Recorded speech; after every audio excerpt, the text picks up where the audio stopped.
right, welcome to ISC West 2019. My name is Paul Ragusa. I'm the editor of Security Systems News. I am very excited to have two people from Mission 500, George Fletcher, the founder of Mission 500, and Tom Nolan. Hey guys, how are you doing? Good to see you. Great, yeah, thank you. Thanks for having us. Yeah, thanks for joining me. So this is a really exciting year, the 10th anniversary of the Security 5K, 2K. I thought it went really well this morning. Just tremendous energy, as you know, tremendous volunteerism, and I know we raised over $145,000. Is that correct, George? Correct, yeah, between all of our sponsor support, signed up runners, and fundraisers. So we have three primary sources of revenue, which is our sponsorship, sign-ups, and the fundraising, which has become a very important component of our of raising funding, right? Yeah, and the actual event I thought went off really well this morning. What was each of your take on this morning's event, the 5K, 2K? I thought it was a great event. Well, it was really an exciting adventure. We had beautiful weather, Yeah. so all of the little nuances of things that could go wrong. We had amazing volunteers. I think that was the best part about it for me. And we come in and we're doing logistics. That's a lot of what I'm involved with. And so packing all the race bags, we just had a lot of volunteers. I don't know how many showed up this morning, George, but we had at least 20 volunteers showing up at 5:30 in the morning to come and help out. So yeah, it's still dark and we were out there setting up, but it's an awesome experience. But we could only do that if we had those kind of volunteers with us and people that are passionate about what we're doing. Yeah, and from my own experience, it's very rewarding, just to know that you're giving back, even in a small way. And I did the 2K walk. I may be regretting it a little bit this morning, walking around the trade show floor, but it was worth it. One of the great things about the 2K walk, I don't want to interject, but we encourage people, and we've had in the past people that say, well, I don't run and I've got a breakfast meeting. So we say, well, show up for the 2K and bring your client along or whoever it is you're meeting with and have the meeting. And this morning I encountered a couple of people and I said, well, what are you doing? Well, we're walking, we're doing the 2K and we're having a meeting.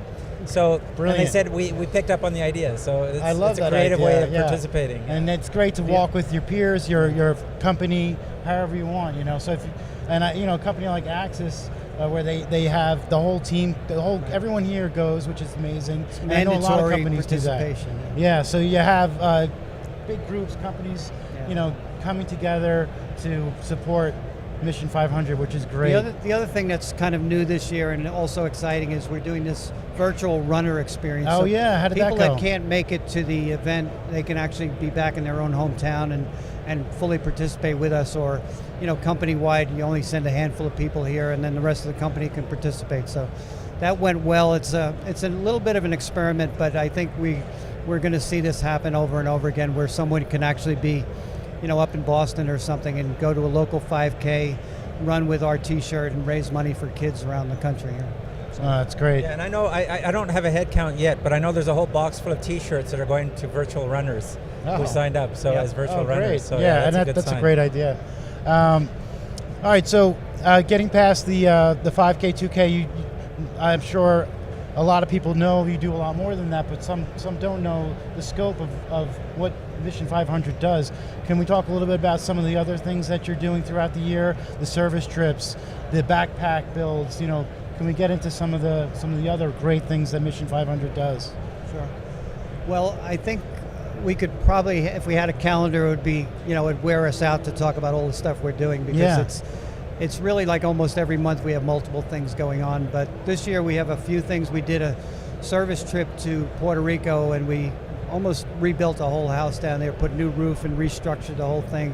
25 people? How? 22 people, yeah. 22 people. And one of the things I was just telling George a little earlier, one of the guys that was helping out this morning was on the team, and he told me, he's the third person that has said this to me, but this was the most impactful thing I've ever had happen to me in my whole life, being on that trip, which is an amazing statement, for someone who has kids and been married or something, which maybe is not a good thing to say out loud. But we did a few things that are different this year. We did a stuffed animal kit build with Axis. They did a leadership training, and we came down and we did stuffed animals for Arnold Palmer Children's Hospital in Orlando. And that was really cool because we got to go to the hospital and the kids that have cancer and stuff like that, we were able to see the work of what we did behind the scenes, Also with Access in June coming up, that's the next thing on our calendar, we're going to be doing a bicycle build. So it's foster care, kids in foster care in the Chicago area. So we'll do an experience together with their leadership team, and then we'll interface with this organization that works with foster care down there. So a couple of new interesting things we're adding to our typical menu of backpack bills, like back to school supplies, weekend food packs, and we're doing right here at this event, we're doing 500 hygiene kits for the Nevada Health Center. No, that's so amazing. they have a cool deal here. They have mobile medical trucks that go all around the communities in at-risk communities, and so they have our hygiene kits that are branded by HID, and we had hundreds of people come by and help us pack those yesterday. So fun stuff.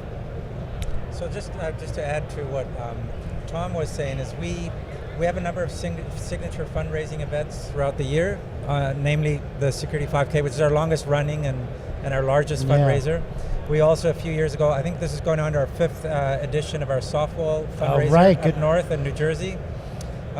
We also have, as Tom said, we have a 5K that is actually hosted by Brinks in Dallas every year now. Great. Going on to the 4th year. Glad you brought that up. We feature at the SIA Honors Dinner at ISC East event every year.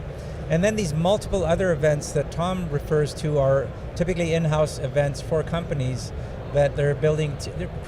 They're using these team building or the kit exercises to create a team building experience in their national sales meeting or international sales meeting. Yeah, great point. And bringing the people together. And then the service trips is another component. And I should add that what Tom was saying about the service trip to Puerto Rico, no less than 3 organizations have approached us after that to say they want to do their own organizational service trip.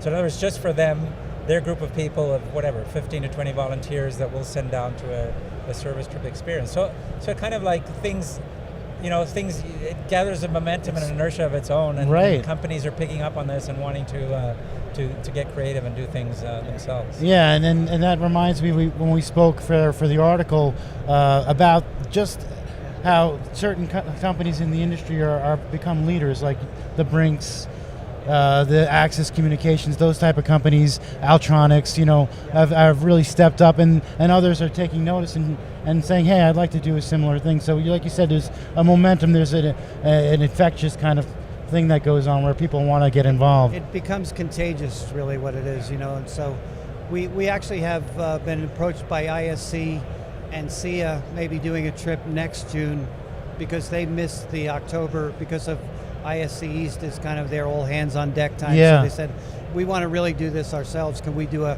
company-wide experience ourselves? And so, it's a very interesting thing where one group, and it's really about the corporate social responsibility. How do we really collectively give back to the community? And, this is a great industry, and so we have lots of opportunity, but it's, when you get out there and you get outside yourself a little bit, something happens to you. The old adage, it's better to give than to receive, really comes into play, where you get so much more out of it than you're giving to somebody else, So it's fun stuff.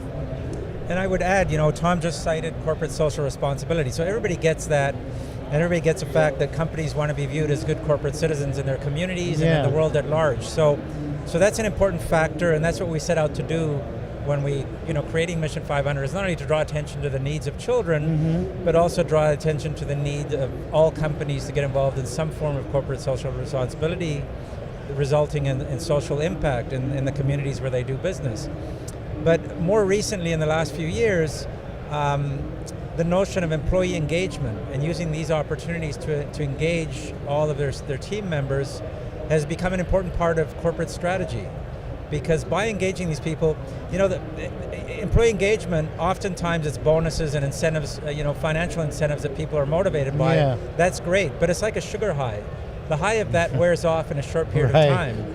But things like this really make a difference, because when you embed employee engagement as a part of a strategy, people feel inspired to know that they're working for a company that really cares and that wants to give back and engage them as team members in the community beyond the financial rewards and that sort of thing as well. So it's become an important thing, and big companies recognize that, and they're trying to find ways to get their people more involved. Yeah, that's a great point, because you're building a culture, and that's something that can carry a company make them successful just that alone, because you're really... That kind of thing is so important for millennials these days, like as they're choosing a company to work for, they'll literally choose one over the other that has a lot of social responsibility initiatives. Are they making a difference? Opportunities to get involved in things, Yeah. And there are studies now, there are organizations that do studies that look at the American workplace, and they benchmark, and they look at companies that excel or are best in class in these areas, and they're finding higher productivity, resulting in higher revenue,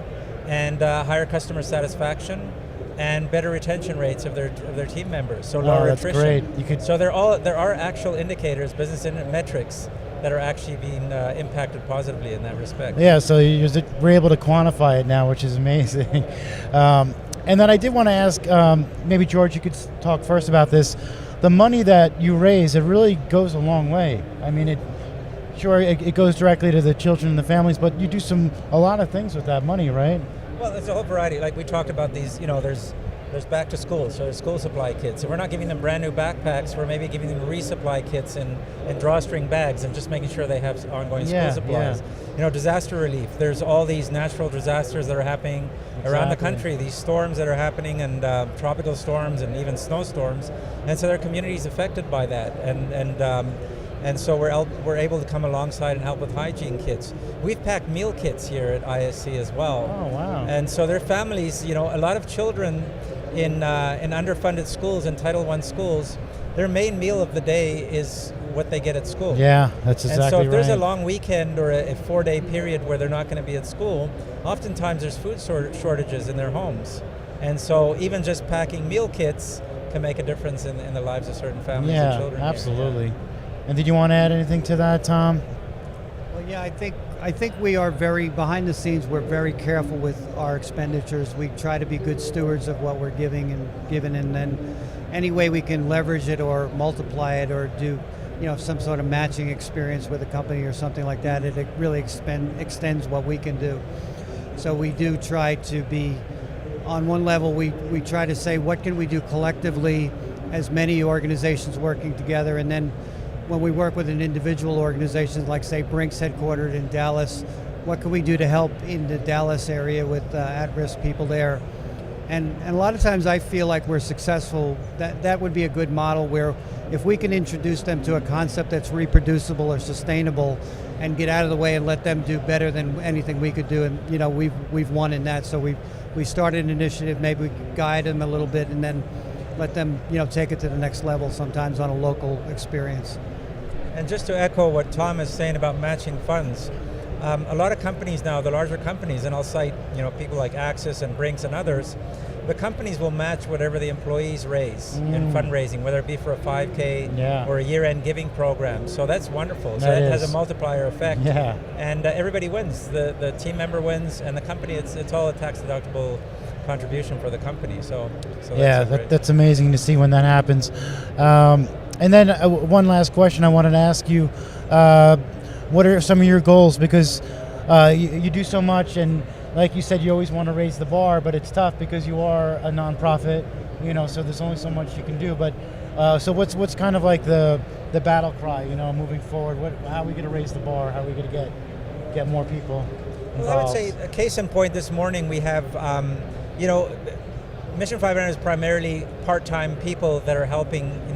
Nobody is really in a full-time capacity. So in addition to our part-time team members, it's mostly through the work of volunteers that we're able to execute. Case in point, this morning, 20 people show up early in the morning to make sure we can set up for the 5K. Yeah. So we depend a lot on those volunteers. So they're always going to be an integral part of what we do. And so the more we can leverage that, the more volunteers that are willing to step up and say, we want to help more, gives us greater capacity to execute on all fronts. Yeah. So, and to the extent that companies, and I'll cite the example of the 5K in Dallas, to the extent that the company leadership says, we want to step in addition to supporting the 5K, we want to create our own fundraising event in our, wherever our headquarters is located. That's great, because we can come alongside with them, partner, give them all the logistical support and the know-how on how to stage an important fundraising event, and then make it happen. So just as Brinks has done, the softball event came out of one of our executive board members that said, hey, we should do a softball event in the Northeast.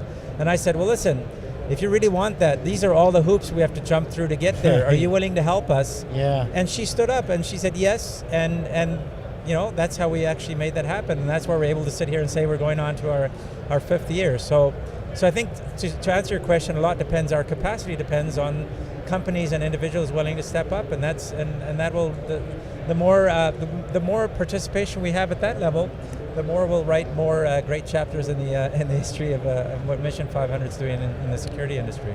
And that reminds me of something you were telling me about, Tom.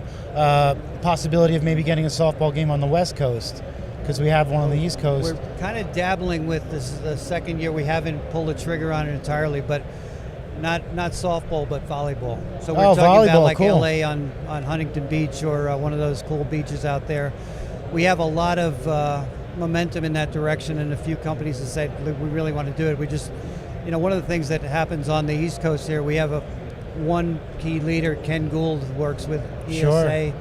So he carries so much of the administrative and pulls the team together, and we're missing a little bit of that on the West Coast. But that, you know, to expand our capacity, we just need you know, there's only so much we can do from the East Coast, you know, without flying all over the place, because we are all kind of part-time. But we feel like in the next year we'll be able to do something like that, and would be a wonderful experience, you know, with California Alarm Association, a few other groups like that working together, you know, competitors working with each other to raise funds and having some fun competition along the way, you know, so it'd be fun. Yeah, so like we were talking about, it's a call to action, you know. Yeah.